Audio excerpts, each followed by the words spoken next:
Hello दोस्तों, स्वागत है आप सभी का एक बार फिर से मेरे YouTube channel exam info with Suraj में। आज मैं आप लोगों के सामने जो क्लास 11 की जो पॉलिटिकल साइंस की जो एनसीईआरटी बेस्ड सीरीज है उसका पार्ट 2 लेकर के आया हूं, जिसमें हम खास तौर पे बात करेंगे जो पार्लियामेंट्री सिस्टम इन इंडिया, इसके नॉमिनल एग्जीक्यूटिव क्या होता है जिसको हम नाम मात्र की शक्तियां बोलते हैं। दूसरा आप देख सकते हैं कि जो रियल एग्जीक्यूटिव पावर आपको देखने को मिलेगा, इन दोनों के बीच में क्या आपको डिफरेंस देखने को मिलता है, उस डिफरेंस को हम लोग बिल्कुल सिंपल तरीके से समझने की कोशिश करेंगे। तो आइए सबसे पहला हम देखते हैं कि यहां पर जो पार्लियामेंट्री सिस्टम के बारे में बात करते हैं, ये दो तरीके का आपको देखने को मिलता है, जिसमें सबसे पहला आपको नॉमिनल देखने को मिलता है, क्योंकि सबको पता है हमारे भारत के अंदर नॉन प्रेसिडेंशियल सिस्टम या प्रेसिडेंशियल सिस्टम आपको अभी पता लग जाएगा। ये जो दो तरीके का क्राइटेरिया 1, क्राइटेरिया 2,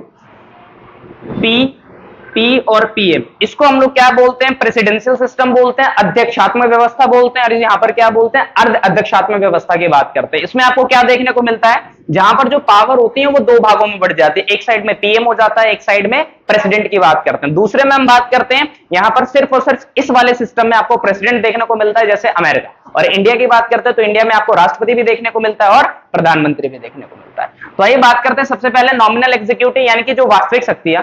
आप लोगों को पहले ही पता है कि जो राष्ट्रपति होता है वो नाम मात्र शक्ति का होता है, लेकिन वो साइन के लिए वो काफी ज्यादा इंपॉर्टेंट रोल अदा करता है, क्योंकि जब तक राष्ट्रपति किसी मुद्दे पर बिल पे साइन नहीं करेगा तब तक वो लागू नहीं माना जाएगा, इसलिए राष्ट्रपति का पद काफी ज्यादा अहम हो जाता है।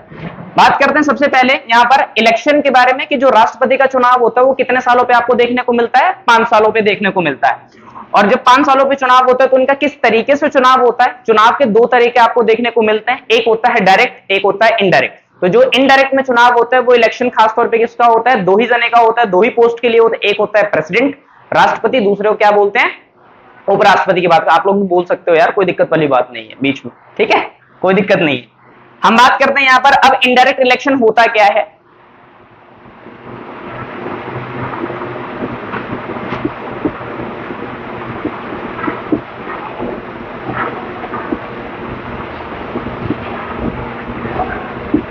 एक छोटा सा डायग्राम है, इसके माध्यम से समझने की कोशिश करते हैं कि इनडायरेक्ट इलेक्शन होता क्या है। अमूमन आप सभी को पता है कि जो 18 साल प्लस हो जाते हैं वही क्या कर सकते हैं, उनके पास ही पॉलिटिकल राइट है, वो राइट टू वोट की बात करते हैं कि वो जाकर के इलेक्शन में पार्टिसिपेट कर सकते हैं, जिसकी आयु पहले कितने 21 साल और 21 साल से घटाकर कितना कर दिया गया? 18 साल। कब किया गया बता सकते हो यार आप लोग? बोलो।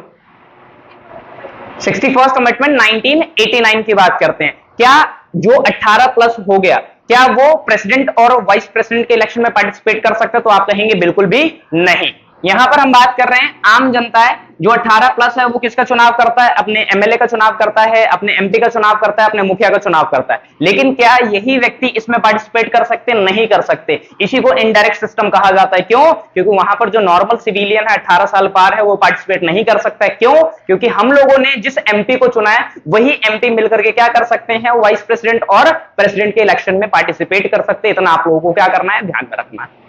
और एक सवाल और भी आता है कि क्या राष्ट्रपति जो 12 टैलेंटेड लोगों को अपॉइंट करता है क्या वो पार्टिसिपेट कर सकते हैं? तो बिल्कुल भी नहीं, वो 12 लोग इस इलेक्शन में पार्टिसिपेट नहीं कर सकते हैं। इस बात का आप लोग क्या करना है? ध्यान में रखना है।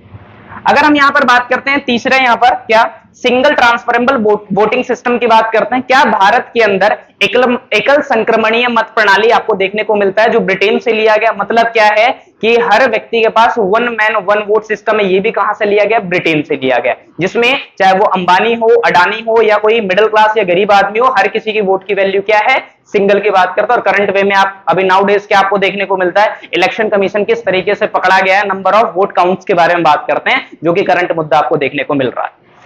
लास्ट में बात करते हैं कि ऐसा what could be the method to removal of president from their post की बात करते हैं कि राष्ट्रपति को ऐसे कौन से माध्यम से हम उसके पद से हटा सकते हैं। तो there is only single reason, that is impeachment की बात करते हैं। इंपीचमेंट होता क्या है? एक ऐसा तरीका जैसे यहां पर इंपीचमेंट को समझिए आप लोग, ये पूरा का पूरा क्या है? कॉन्स्टिट्यूशनल पोस्ट के बारे में बात करते हैं।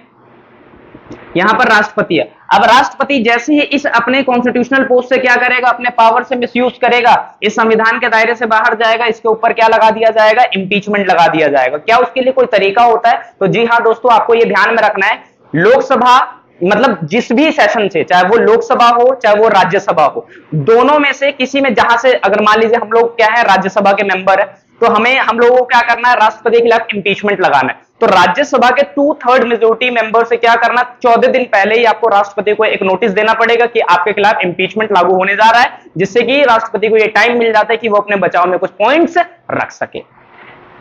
यहां पर जो हटाने की प्रक्रिया है वो कौन से वाले अमेंडमेंट के तहत है, कौन सा ईयर है बताओ आप लोग? 1961 में। और कौन सा अमेंडमेंट है? 61 के बारे में बात करते हैं। और ये भारत के अंदर आजादी के बाद अमेंडमेंट करके, और अमेंडमेंट का मतलब ही क्या होता है? It is a kind of reformation की बात करते हैं, सुधार which is taken from the south African nation. Article 368 की बात करते हैं। दूसरे नंबर पर आप बात कर लेते हैं किसके बारे में?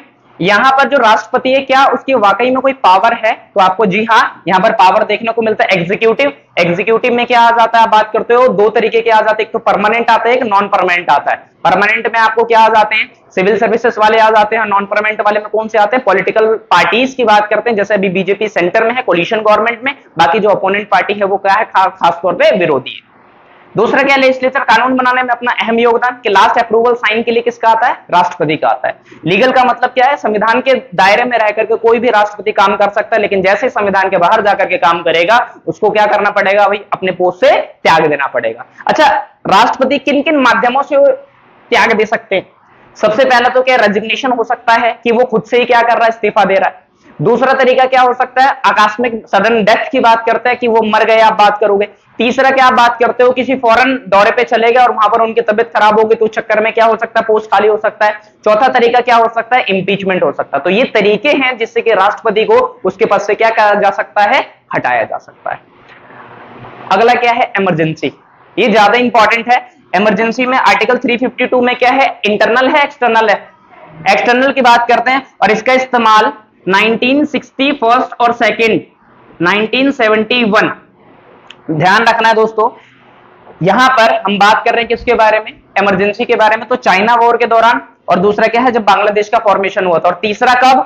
1975 की बात करते हैं, कांग्रेस पार्टी यानी कि इंदिरा गांधी के द्वारा लगाई। तो टोटल मिलाकर के भारत के अंदर इमरजेंसी कितनी बार लगाई जा चुकी है? 3 बार की बात करते हैं। और 360 अभी तक एक बार भी लगाया नहीं जा चुका है। अब बात करते हैं प्रेसिडेंट के बारे के बाद पीएम के बारे में और कैबिनेट के बारे में। ये जो पीएम है इसका अपॉइंटमेंट कौन करता है? अभी राष्ट्रपति करता है। और जो कैबिनेट है इसका भी अपॉइंटमेंट कौन करता है? राष्ट्रपति करता है। किसकी सलाह पर? On the advice of PM की बात करते हैं। लेकिन ये जो है कैबिनेट, आर्टिकल 75(3), इसके प्रति, किसके प्रति? लोकसभा के प्रति क्या है? ये रिस्पॉन्सिबल है। आप बात करोगे कौन? कैबिनेट जो है लोकसभा के प्रति क्या है? आप बात करोगे रिस्पॉन्सिबल, यानी कि जिम्मेदार की बात करते हैं। यहां पर बताया गया है what are the features of PM post, कि प्रधानमंत्री के पद की क्या आप बात कर सकते हो? खास बातें, विशेषताएं। तो आपको ध्यान में रखना, सबसे पहला क्या बता रखा है आप लोगों को कि जो लोकसभा का बहुमत दल का नेता होता है, majoritarian government of Lok Sabha will become the PM of any nation की बात करते हैं कि भारत जैसे देश में लोकसभा का क्या कहलाता है? प्रथम व्यक्ति कौन कहलाता है भैया? प्रधानमंत्री कहलाता है। इस चीज का आपको ध्यान में रखना है। Control over cabinets. अब मान लीजिए प्रधानमंत्री कैबिनेट्स की बात करते हैं, तो कैबिनेट्स में फॉरेन मिनिस्ट्री इसको दे दी, एजुकेशन मिनिस्टर, हेल्थ मिनिस्टर की बात करते हैं, तो क्या उन पर कंट्रोल होगा कि नहीं होगा? तभी तो भारत के अंदर 3 प्रकार की सरकारें हैं, स्टेट का है, सेंटर का और लोकल की बात करते हैं। उन सब पर कंट्रोल किसका है? अभी आप बात करोगे सेंट्रल गवर्नमेंट का। और सेंट्रल गवर्नमेंट को लीड करने का काम कौन कर रहा है? पीएम कर रहा है। Access to the media. आए दिन आप सुनते हो कि प्रधानमंत्री ने ये फैसला लिया, वो फैसला लिया, यहां पर गए, वहां गए। इसका मतलब क्या है? कि पूरे देश की सरकार के आप बात करोगे किस पर नजर रहती है? प्रधानमंत्री की गतिविधियों की, उनके काम से हमारे ऊपर क्या फर्क पड़ रहा है। तीसरा क्या है? चौथा क्या है? Main person of the Lok Sabha. Main person का मतलब क्या है? कि प्रधानमंत्री प्रधानमंत्री कब तक अपने पोस्ट पर रह सकते हैं? जब तक उसे लोकसभा कि जितने भी एमपीज हैं, मेंबर ऑफ पार्लियामेंट है, उनके क्या प्राप्त है? उनका सहयोग प्राप्त है। जैसे ही उनके लोगों ने समर्थन वापस खींचा, वो सरकार क्या हो सकती है? तुरंत गिर सकती है। और उस टाइम पर बाय स्टैंड इलेक्शन कमीशन के द्वारा क्या किया जा सकता है? कराया जा सकता है, जिसको आप हिंदी में क्या बोलते हैं? मध्यावधि चुनाव। जैसे एग्जाम्पल के लिए 2024 से लेकर के बीजेपी की सरकार कब तक है? 29 तक की बात करते हैं, कोलिशन गवर्नमेंट, बिहार के नीतीश कुमार और आंध्र प्रदेश के चंद्रबाबू नायडू। जैसे इन दोनों ने सपोर्ट वापस खींचा, जो बीजेपी की सरकार है गठबंधन वाली, वो क्या हो जाएगी? टूट जाएंगे। और उस टाइम पर सरकार को क्या करना पड़ेगा? इलेक्शन कमीशन को इलेक्शन कराना पड़ेगा। Thank you very much.